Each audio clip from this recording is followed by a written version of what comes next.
Do you know how frustrating it is to hear elders say, you know how fucking hard I had it? You know how hard I had to work to get the things I had today? Quit complaining, son. Quit complaining, daughter. Cool, old man. Cool, old woman. Because minimum wage literally has to be $66 for anyone in 2025 to meet the same expectation of living as they did back in the 1960s. So many people never acknowledge how the dollar bill has lost value. How much?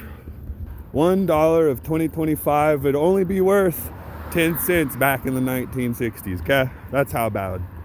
So all of you out there, you have to work 10 times as hard to make the same amount of progress as your grandpa did. White grandpas. Because a lot of people, you refuse to acknowledge how racism is baked into every structure of America. It's baked into the law enforcement, it's baked into the banking industry, it's baked into the fucking judicial system. This white supremacy is baked into the politics. It's baked into the employment markets. Every little fucking thing. Because there's a lot of people of color in America who were not given a fair opportunity. Just like us in 2025, they're kneecapped every fucking step of the way. That's how America has this expression, well, you're on the wrong side of the tracks, boy. Because neighborhoods were segregated. The white neighborhood on one side of the tracks, the black neighborhoods, black and brown on the other side of the tracks. A lot of white people, you want to talk about how black people are ghetto. And we don't acknowledge how all of these people were pushed into these projects, into these ghettos, so that they didn't sully up these white neighborhoods vibes. They don't understand how a lot of these ghettos are places that are heavily policed, not because they're dangerous, but because the policing began with racism. George Floyd is a perfect example of that racism. A non-violent person. Selling mixtapes is not a fucking crime. It's no different than how you white people want to go out there and sell baked goods. You want to sell arts and crafts. And George Floyd had his goddamn neck kneeled on for 9 whole minutes until he died. And it frustrates me in America how so many white people defending those actions. Like, yeah, that's how you're supposed to go out if you're selling mixtapes. Derek Chauvin was in the right. These Negroes are animals. And a lot of white people, they're unable to understand what people of color go through unless they see a white person who's experiencing that same thing. Here in Montana, there's a lot of wiggers. They're ghetto, they're hood, they're white, they sag their pants, all that stupid shit. But a lot of times these people don't really understand. It's like, you're white. Things are easier for you immensely. Nobody's turning you away from a job because you're white. They're turning you away from a job because you're ignorant. Just imagine how many of these places in America we have these old people dogging on the younger women. And a lot of the time these younger women feel like they can't say anything because it's like, well, I'm going to lose my job. I won't get the promotion. I won't get that raise. Just some old guy older than me breathing down these ladies' backs every fucking time. I wonder how many American women have had some crazy shit said to them from, people that are in positions higher than them at work and just never say anything because they didn't want to rock the boat. That's a big component of America's culture. Be quiet. Don't rock the boat. You're ruining everyone else's good time. It was just a joke. You're being too sensitive. Accountability is not really an American thing. I don't think we'll hear many Americans say, I was wrong and I'm sorry for being wrong. I'll try to do better.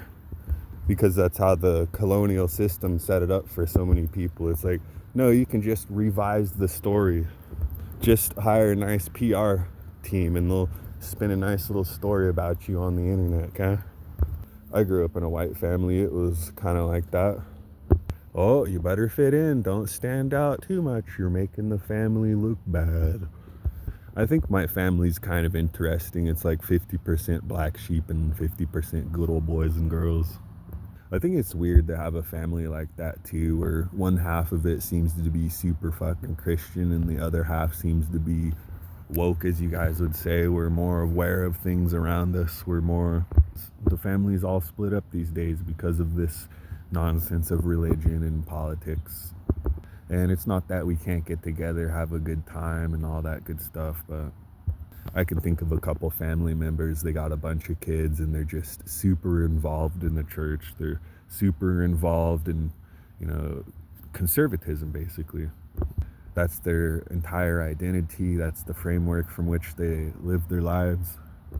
A couple of them were a part of a Moscow church that was associated with Christian nationalism. So it's like, man, this is kind of scary, because these are people that you wouldn't even expect to have those ideas. It's like you got biracial cousins and yet you're going to a fucking church that is promoting hateful ideas and division amongst people. Because a lot of Christians are influenced by this idea of purity, and that, if you do something like have a beer or smoke a cigarette or have a bad thought, you're less pure or something. There's a school of thought that says that we have to protect children, and I do agree to that. But at the same time, I believe that we should be telling our children the truth and not a fairy tale, so that when they get older, they have a grip of reality. They don't have this idea that, oh, there's a God and I have to be obedient to that God, and if I'm not obedient to that God, I'm gonna burn in hell. It feels like I'm burning in hell every single fucking day when I read this goddamn fucking news. The way that Americans just eat everything up, hook, line, and sinker, man. There's profiles here on TikTok that I really just have to not watch anymore, because it's just somebody yelling about the world being on fire and why you should be afraid. And it's like, I live in a town like Missoula, Montana. There's nothing happening here ever. There's just a bunch of people who spend a bunch of money. That's it. There's nothing happening in Missoula. There's no culture. Missoula's culture is spending money. They love to pretend to be this liberal fucking city. They love to pretend like it's this artsy city, this fucking queer city, but it's really just a city where people spend money. That's what we're doing here. Missoula, Montana, to me, might as well be an open air shopping mall, this open air asylum, all in one. It doesn't feel like a fucking community to me, though. You know how fucking hard it is to get a job? You know how many people just don't feel comfortable working with me because of the color of my skin, but they'll try to blame it on some other bullshit? I'm one of the hardest fucking workers out there. You hire me, you got yourself a great employee, but a lot of people can't get past that skin color. I don't speak in this politically correct way. I don't speak in this business language. I don't speak in this filtered way. Some people may think that I'm crude or that I'm rude or that I'm just controversial or some bullshit, but if you actually get to know me, it's like, no, Jizzle D Freak is a good guy. He's legitimately a decent fucking human being, but it feels like American culture is just built around being an awful one.